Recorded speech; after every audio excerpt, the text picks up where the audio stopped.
Well, Ashmore, first things first, how's the hamstring injury? Yeah, it's coming on well, mate. I think the plans are to play for Yorkshire next week. Not the Notts game, the 4-day at home against Notts. It'll be the 1-day against the Netherlands in the CB40. So fingers crossed, yeah, just on the way to recovery, and yeah, just stay fit now. Yeah, I mean, it must have been so frustrating of all the moments to pick up a hamstring strain. I mean, I saw your face at the moment of victory over West Indies. You knew you were going home. It must have been mixed emotions then.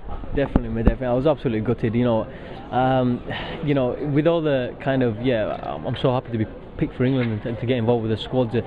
For me, the disappointing thing is, when I do get my chance to kind of not to take somebody's spot, but to kind of, when you get given a chance and maybe you can get a run of games here, I get a little niggle or something like that, and I don't know why. I don't know if it's pressure, I don't know if it's just the situation, or kind of the nervous anxiety, or I'm not sure what it is, but it's very disappointing for myself, because that is the time when I want to impress and to show everybody what I'm capable of doing, and if the spot ever does become available, then I'm the man to next have it. And yeah, I hope I've shown a little bit of what I'm capable of doing, but I feel as if there's plenty more to show, and if I get given the chance again at some stage, I need to show that, and I want to show that and stay injury free. Fingers crossed. There were 3 moments in particular I thought you showed what you could do. Those 3 deliveries in the Bangladesh match. So I mean, 3 absolute gems. I mean, that is what you can do when you're on the top of your game. Hit the top of off, and no one can stop it. Yeah, exactly. I mean, I enjoyed that. I was speaking to do a few more interviews, and I said at the time they were probably 3 of the best balls I've ever bowled, and they'd have got the best batsman out on their day in any place in the world. But that's what I'm capable of doing. I've got a natural in swinger, and when the ball's reversing, I get it to go away, and it becomes a very difficult delivery to play. And it showed that. I just looking back in hindsight, I wish I'd have had a few more overs to bowl and maybe help the boys out and got a few more wickets. So disappointing to lose that game and make it difficult for ourselves in the quarterfinals, but yeah, it was nice to show what I was capable of doing, and it was also nice to hit that 6 when the boys needed it. So yeah, it was nice. It's a nice feeling to help the boys out.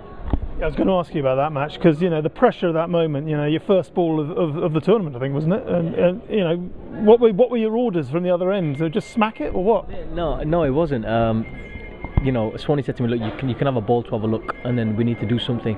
But for me, as I was walking out, I said to myself, look, this is a time. These are the moments when heroes are made, and you want to show to everybody what you're capable of doing. Now this is your chance. And I'd watch Munaf bowl for a little bit before that. I knew he was either going to bowl me a Yorker or a leg cut, a slower ball. So I'd got myself ready for that. And knowing that mid on and mid off were quite wide, I thought, right, I just need to hit it dead straight and as hard as possible. And I've got the power to back it up. So I was like, I can do this.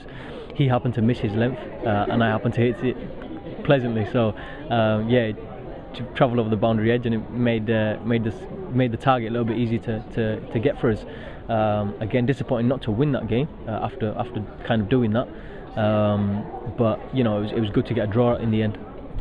It's been a long winter for England, and I mean, you were there for the whole whack, even though you didn't play during the Ashes. I mean, how hard was the slog? I mean, you had to do the air miles even if you weren't playing. I mean, you must have been pretty drained by the end of it. You know what? Okay, it was a little bit tough, but you got to understand. Bearing in mind, we knew what was going to be in store for us, and so you plan for that. You get your mind focused around it. We've got an Ashes series which is going to be very tough. On their turf, it's going to be extremely tough, followed by 7-day ODIs and 2 1-days. It's probably a little bit too much 1-days. You probably think, knowing that we've got a World Cup coming straight after, but the lads knew what was in store. We had a 15-man squad. It got bigger and bigger as it went along, and kind of we had a little bit of a rotation system as well. You want to play your best players on the day, plus 11 players on the day, but you've got a little bit of rotation there, and the management did that as best they could, and the boys stayed fit as best they could and kind of managed it as best they could. There were injuries on the way, and fresh players got called in. In the Ashes to kind of lose Brodie was devastating, and then for Tremors and Brezzy to step up and to do what they did is incredible. Again, it makes it very difficult for me to get back in that squad, but it was good to see the boys do that and come back with the Ashes. So it was a long winter, but we all knew what was in store, and I think looking back on it, we did what we wanted to do. We wanted to win the Ashes. Yeah, we wanted to win the World Cup as well, but it was always going to be very difficult in the subcontinent against the subcontinental teams who are very, very good at 1-day cricket.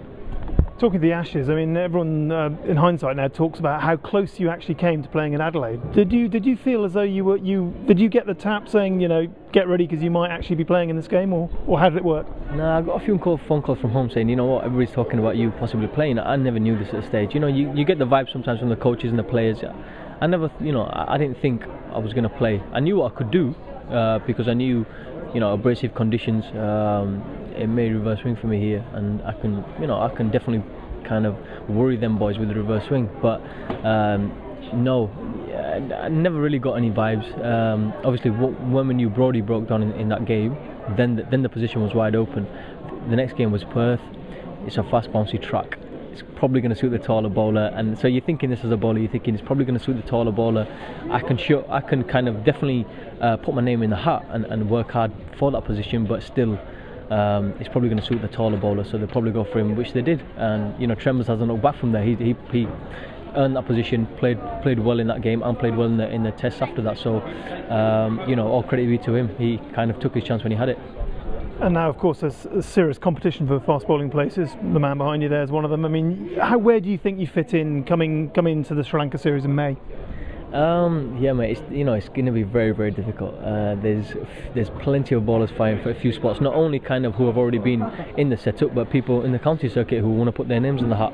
So there's going to be a lot of competition for a few spots out there. For myself personally, you know, all I want to do is put my name in the hat. Then it's up to the selectors whether they want to pick me or not pick me. It's going to be very difficult. The boys have shown what they're capable of doing. You know, the selectors know what I do. I generally bring the ball in. I have the ability to swing it away, and with the reverse swinging ball, I can do a very good job. What I want to show in the county circuit is that, you know, I've got all the skill level. You know, I want to string some games together and show good level of consistency, and show that I'm a very competent batsman, which I am. So hopefully I can get a few runs as well. And then you never know. You know. It looks like Yorkshire needs you at the minute. I mean, they went down to heavy defeat against Durham the other day. I mean, where do you see your county prospects at the minute? You know, against Yorkshire, obviously they won against Worcester. They're a very good win there. Disappointing to lose against Durham. So I want to go back and help the boys out. You know, hopefully I can, with Brezzy not being there, I can bat slightly higher than what I normally bat. You know, hopefully I'm looking to bat 7. And then I've got a very, very good chance of showing my all-round abilities. Obviously, when I get the ball, I need to do a job. I want to take some wickets, again, take some runs, and stay fit, stay strong, help the boys out, and hopefully we can. You know, I want to be able to do that. 1 win, 1 loss. Fingers crossed we can put in good performances now and keep us in good stead before the 1 days kick in. I remember this time last year I was talking to you and you were saying it was your first trip to London. I mean, you know, you're new to the squad and all that. I mean, you know, a year on, how well seasoned do you feel now, and how much of a part of the squad do you feel now? Well, it's probably my 6th visit to London now, so it's still not that much, bearing I'm 25. But you know, I do feel part of the squad. The reason being is because the lads welcome me and embrace me and take me on board, as so do the coaching staff and all the backroom staff. And so that's very nice to have. I still don't feel as if I've established myself, which I feel I want to do and I need to do, because I want to have a long, prosperous career with England. And I guess that's only going to happen if I show what I've got to offer, a lot more of what I've got to offer, stay injury free, and put some good consistent performances together back to back. So it's all on me now. I just need to work hard and hopefully put my name in the hat for the ODIs and tests.